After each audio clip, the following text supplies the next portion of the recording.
நடிகர் தனுஷ் அவர்களுடைய திரைப்படத்தின் மூலம் இசையமைப்பாளராக அறிமுகமானவர் தான் நம்ம அனிருத் அவர்கள். இந்த படத்துல இடம்பெற்ற கொலைவெறி பாடல் உலகம் முழுக்கவே ஃபேமஸ் ஆனதால முதல் படத்திலேயே புகழுடைய உச்சிக்கு சென்றிருக்காரு நம்ம அனிருத் அவர்கள். இதனால கோலிவுட்ல அவருக்கு அடுத்தடுத்து நிறைய பட வாய்ப்புகளும் கிடைச்சது. அந்த வகையில குறுகிய காலத்திலேயே விஜய் சாருடைய கத்தி, அஜித் சாருடைய வேதாளம் அப்படின்னு டாப் ஹீரோக்களுக்கு இசையமைத்து நட்சத்திர இசையமைப்பாளராகவுமே மாறினாரு. அனிருத் தான் தற்போது கோலிவுட்ல நம்பர் 1 இசையமைப்பாளராக இருக்காரு. சோ இவருடைய கைவசம் பாத்தீங்கன்னா விஜய் சாருடைய தளபதி 29, அஜித் சாருடைய விடாமுயற்சி, கமலஹாசன் சாருடைய இந்தியன் 3, ரஜினி சாருடைய கூலி, சிவகார்த்திகேயனுடைய SK 23 போன்ற நிறைய படங்களை கைவசம் வச்சிருக்காரு. இதை தவிர இவருடைய மற்ற படங்களின் லிஸ்ட சேர்த்தா கிட்டத்தட்ட 25 படங்களுக்கு மேல தற்போது ஒரே நேரத்துல இசையமைச்சிட்டு இருக்காராம். இப்படி ரொம்பவே பிஸியான இசையமைப்பாளராக மாறிய அனிருத் அவர்கள் தற்போது அவருடைய சம்பளத்தை உயர்த்திருக்காரு. இந்த நிலையில பாத்தீங்கன்னா அனிருத் அவர்கள் அடுத்ததாக நம்ம ரஜினி சாருடைய ஜெயிலர் 2 படத்திற்கு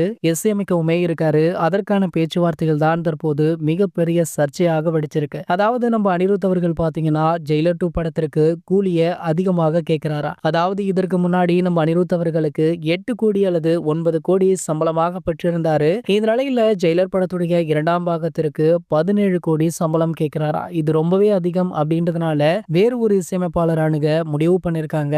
இன்னொரு பக்கம் நம்ம அனிருத் பண்ண வேலைதான் சூப்பர் ஸ்டாரையே கடுப்பாக்கி இருக்கு. அதாவது அனிருத் அவர்கள் ரீசெண்டாக தனுஷ் அவர்கள் புதிதாக இயக்க போற ஒரு படத்துல கமிட் ஆகியிருக்காராம். இந்த படத்துல அவ்வளவு சம்பளம் பெறல அப்படின்ற தகவல் வெளியாகி சூப்பர் ஸ்டாரை ரொம்பவே காண்டாக்கி இருக்கு. சோ இந்த தகவல் தற்போது சோஷியல் மீடியாக்கள்ல வைரலுமே ஆகிட்டு இருக்கு. இது போன்ற சினிமா செய்திகளை பத்தி நீங்க உடனே தெரிஞ்சுக்க நம்மளுடைய செய்தி துளிகள் அப்படின்ற நம்ம சேனலை சப்ஸ்கிரைப் பண்ணிக்கோங்க.